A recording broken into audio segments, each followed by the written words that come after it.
Against the front of our ATV, it straightened up when we saw it, and it saw us allegedly, and it just sort of hung there staring at us for a few seconds. No feet. The legs ended in sort of wavy lines like looking above the fire at the heat waves. It stood out against the dark night behind it though, and it was definitely there. The girl screamed, which broke our fear freeze, and it zipped, like the flashback towards the train tunnels people had died in. Interestingly, when we went to start the ATV, it sort of turned over sluggishly, as if the battery had been slightly drained despite working fine.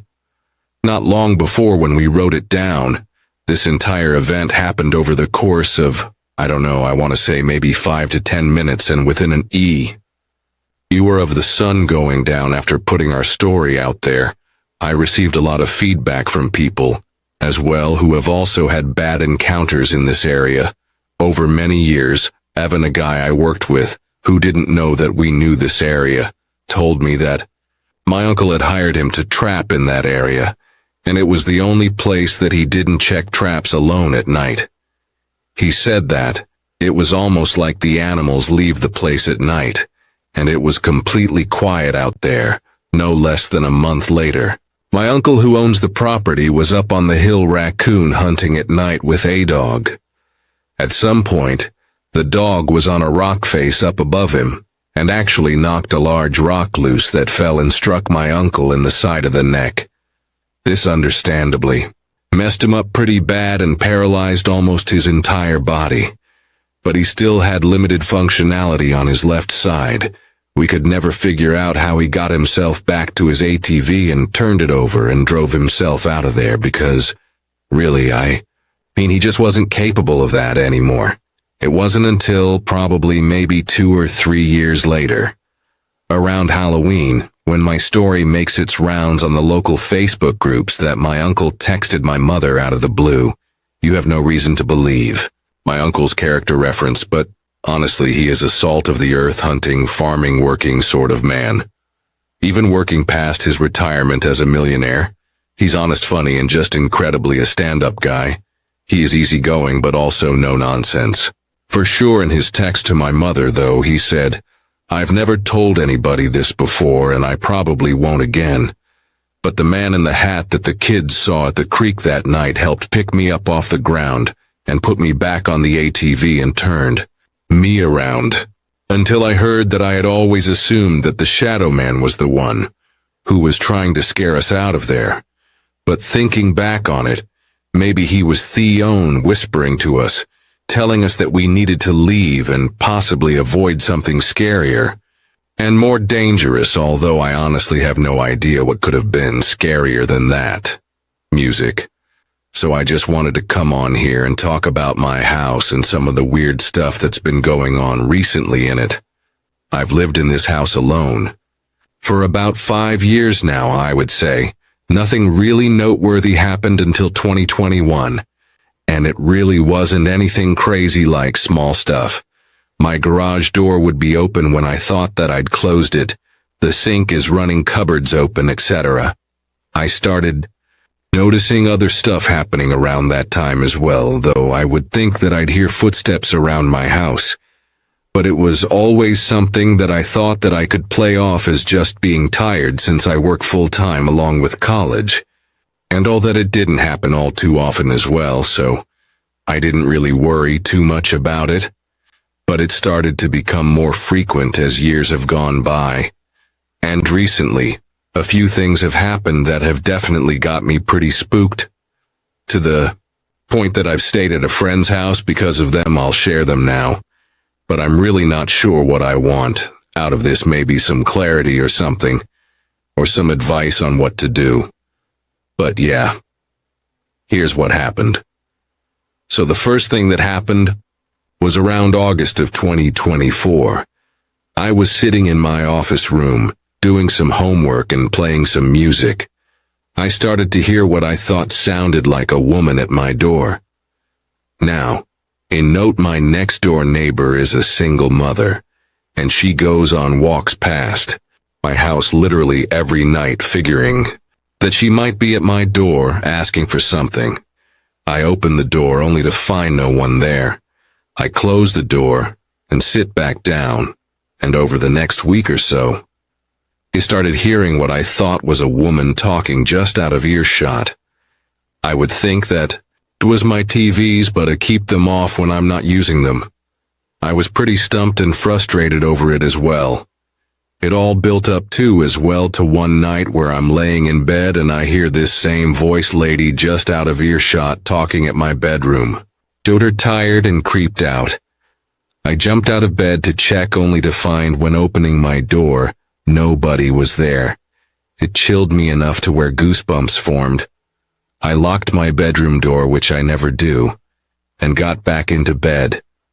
Maybe 5 minutes later it started happening. Again, I got back up and literally screamed, "Leave me alone," packed a bag, and I ended up spending the night at a friend's house a little ways down the street. And it hasn't happened since the next incident happened about a month ago doing homework in my room. All of a sudden my home phone starts ringing problem. Is that I haven't had a phone connected since the hurricane swept through Florida, and have had no reason to put it back in. I quickly jumped out of my bed, shuffled out to check the phone, and sure enough, it's ringing at me. I picked it up and it immediately died. I have absolutely no clue how this could have rung as well unless the phone battery is jacked up or something.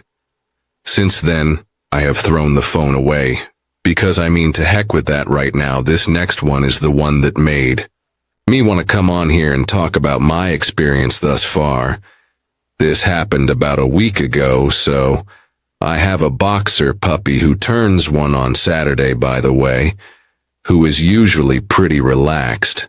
I've never seen him frightened because, frankly, he just doesn't even know what's going on. Half the time, it's probably about 1 or 2 in the morning. I'm chilling in my kitchen. Nukes is laying next to me, probably wanting my food. Eventually he walks away, and as I finally indulge into said food, he stops about 6 ft from my garage door and starts growling, like tail up, looking like he's gonna bite someone kind of growl. Mind you, I've never seen him growl like this, not once, so I was a little bit freaked out from the get-go, to say the least. I try calling him back over, but he's absolutely dialed into whatever he's growling at. I start walking over slowly. To him, I turn the corner to look at my door, and it literally slams. It sounds like a giant object slammed right into my door. Loud as anything, my dog jumps back and runs to go hide in my room. I, on the other hand, opened my door, run into my garage to see if someone had tried to break in, only to see that everything was perfectly quiet. The door was fine. Too needless to say, I grabbed the dog up and we drove to stay at my friend's house for the night again. After that, since then too, I've been on edge the past week. Being at my own home feels like I have to watch my back constantly now because something just might happen. I'm losing sleep over this, and honestly, I really just don't know what to do. At this point, this happened about a year back. I was standing in my balcony around 3 a.m. at night smoking a cigarette. I was facing the window, and in the window I saw a reflection of something sitting on the rooftop of the building opposite across the street. I turned around and there was nothing. I continued smoking, and as I look up at the roof again, I saw a dark figure sitting on the ledge of the building. It wasn't sitting normal too, kind of like how Spider-Man sits on a light pole, like it was hunting for something.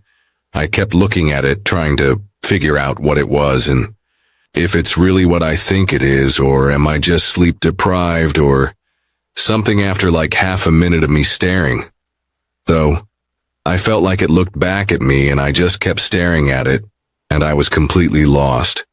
It was a little bit dark, but I'm certain that this thing had almost human-like features, but in the most messed up way imaginable. A skin that kind of looked burnt, and I'm sure that it didn't have eyeballs and just 2 empty eye sockets.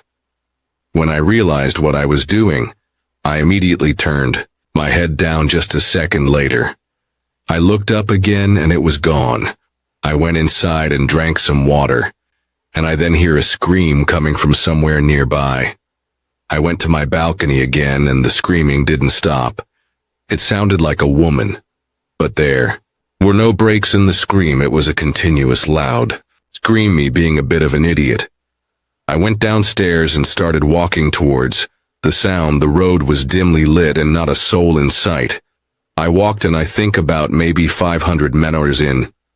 I realized suddenly that the sound was exactly like it was from my, balcony. The sound should have been louder, much louder, but it was exactly the same. So I kept walking towards the sound, and I walked for a while and still didn't get any louder.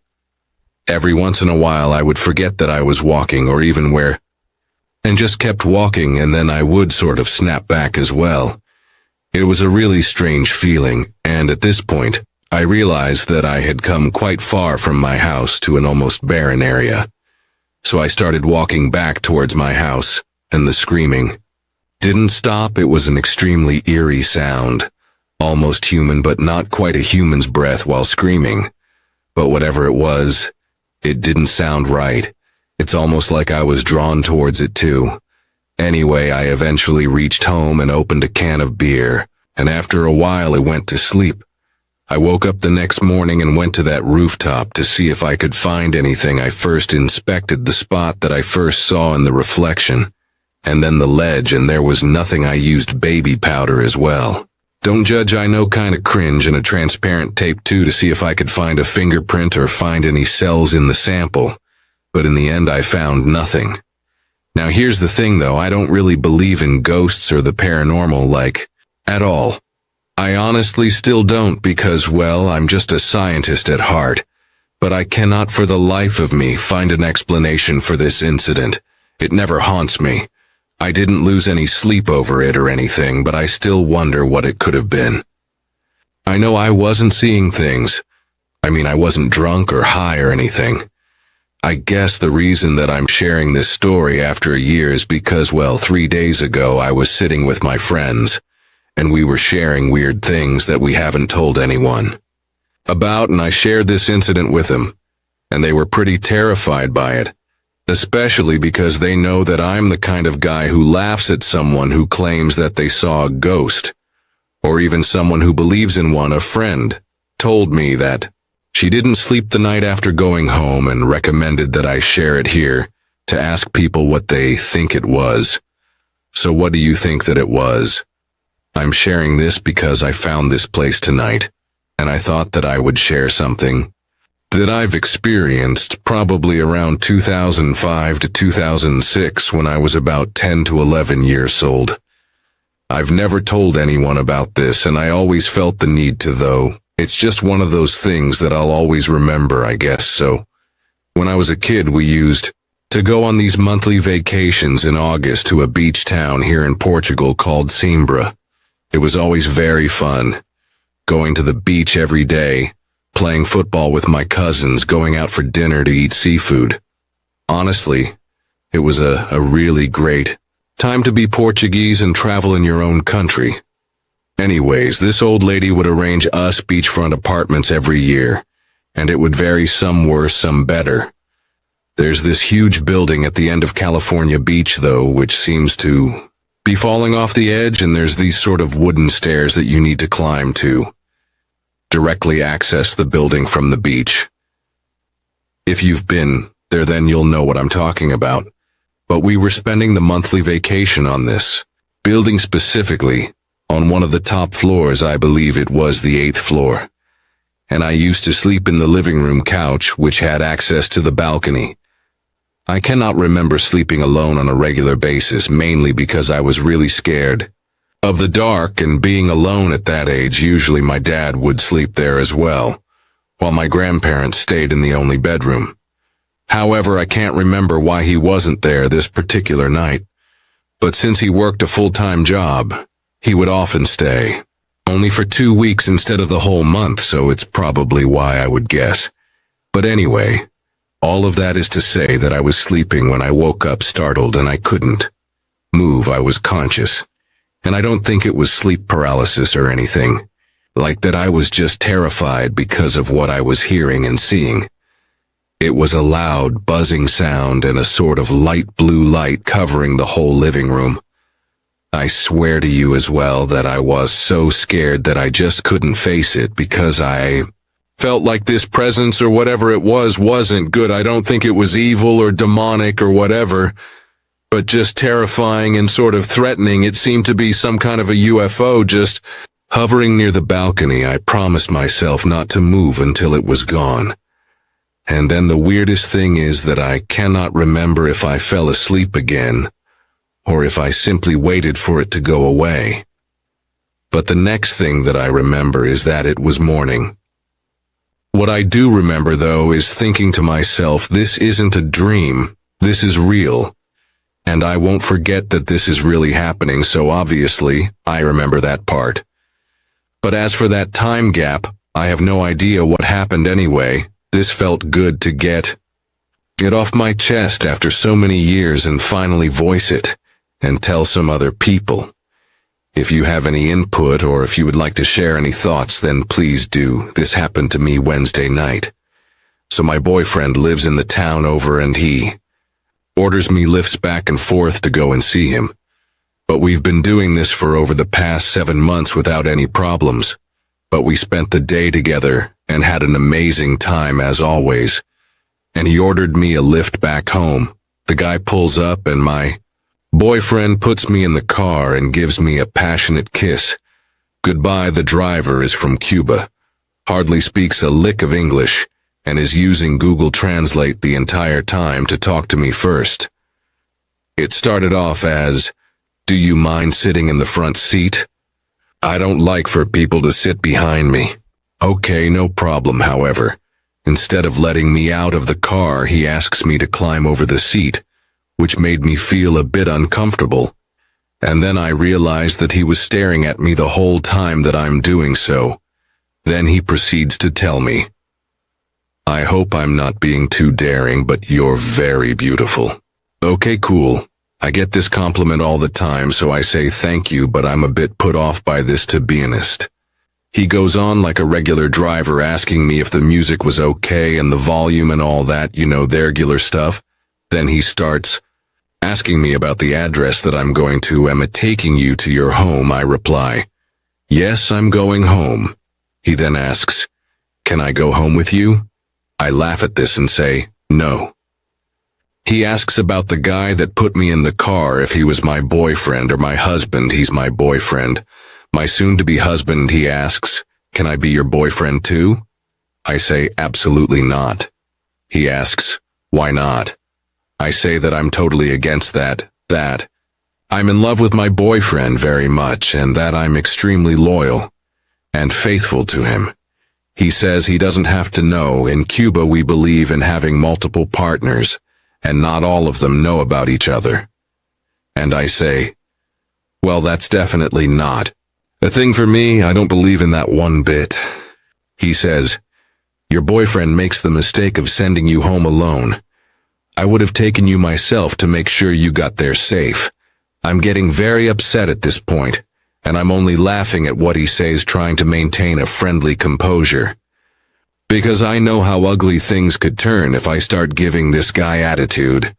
He doesn't speak again for a while, and when he does, he asks me again if he could come home with me. I tell him no again, and he says, "You're so beautiful, I really want to be your other boyfriend." I don't even say anything but shake my head no and start fidgeting with my phone. He tells me that he has a lot of money and that he would take care of me.